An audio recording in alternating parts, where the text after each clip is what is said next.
বড়দিনের সকালে ঘন কুয়াশার মধ্যে লোকালয়ে হানা গজরাজের। হাতির হানায় মৃত্যু হয়েছে একজনের, গুরুতর জখম আরও দুজন। বৃহস্পতিবার সকালে এই মর্মান্তিক ঘটনা ফালাকাটা ব্লকের জটেশ্বর এলাকায়। আচমকা এই ঘটনায় গোটা এলাকায় তীব্র আতঙ্ক ছড়িয়ে পড়ে। বৃহস্পতিবার ভোর ৬টা নাগাদ একটি বিশাল দাঁতাল হাতি প্রথমে জটেশ্বরের মাদ্রাসাপাড়া এলাকায় ঢুকে পড়ে।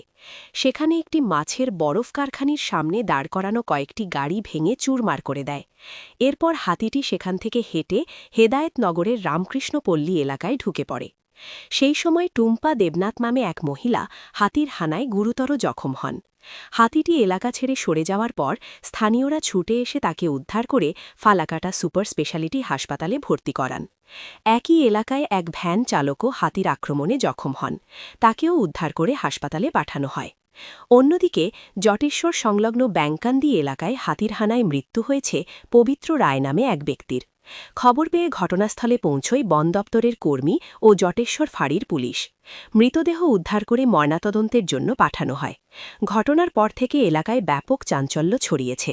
পরিস্থিতি সামাল দিতে বন দপ্তর ও পুলিশ সতর্কতামূলক ব্যবস্থা নিয়ে